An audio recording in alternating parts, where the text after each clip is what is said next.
المكتب التعاوني للدعوة والإرشاد وتوعية الجاليات بمحافظة بدر. আসসালামু আলাইকুম রহমতুল্লাহি ওবারাকাতু। আলহামদুলিল্লাহ সালাতু ওয়াসসালামু আলা রাসূলিল্লাহ ওয়া বাদ। সুপ্রিয় দর্শক ও শ্রোতা বন্ধুগণ, প্রিয় নবী সাল্লাল্লাহু আলাইহি ওয়াসাল্লাম ইরশাদ করেছেন, লা তাহকিরান্না বিল মারুফ, তথা ভালো কাজ কল্যাণের কাজ সামান্য হলেও তোমরা সামান্য মনে করবে না। আমরা মানুষ সামাজিক জীব, আমাদের সমাজে অনেক কল্যাণ মঙ্গলের কাজ রয়েছে, আমরা এর ফজিলত জানি না, যার জন্য ওই কাজগুলি করতে পারি না।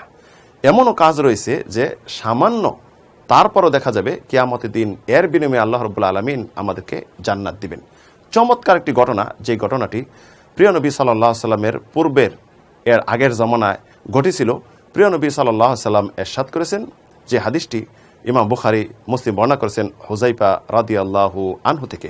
হুযায়ফা রাদিয়াল্লাহু আনহু বলেন, আমি রাসূল সাল্লাল্লাহু আলাইহি ওয়াসাল্লাম থেকে শুনেছি, তিনি বলেছেন, তোমাদের পূর্বের যুগের এক লোক ছিল, তার নিকট যখন আজরাইল তথা মৃত্যুর ফেরেশতা আসলো তার রূহ কবজ করার জন্য, তখন তাকে প্রশ্ন করলো, হাল আমিল তামিন খাইরিন, যে তুমি কি কোনো ভালো কাজ করেছ? তখন সে বলল, লাম আলাম, আমি কিছু জানি না। তখন ফেরেশতা বলল, যে দেখো তুমি কোনো কাজ করেছি কিনা স্মরণ করতে পারো কিনা। তখন বলল, আমার কোনো কাজ জানা মতে নেই, তবে আমি দুনিয়াতে ব্যবসা বাণিজ্য করতাম। ইমাম মুসলিমের বর্ণনায় রয়েছে, আমি মানুষের সাথে লেনদেন করতাম, তাদেরকে করজ দিতাম, ঋণ দিতাম।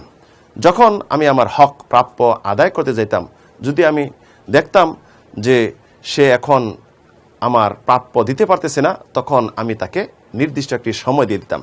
আর যদি আমি দেখতাম যে অভাবী দরিদ্র, তখন তাকে আংশিক অথবা সম্পূর্ণ মাফ করে দিতাম। তখন মহান রব্বুল আলামিন এই কাজের বিনিময়ে তাকে জান্নাত দিয়েছেন। তাই প্রিয় দর্শক ও শ্রোতা, দেখেন কাজ কিন্তু সামান্য, এর সওয়াব কিন্তু এত সওয়াব যেটি আপনি ধারণা করতে পারবেন না।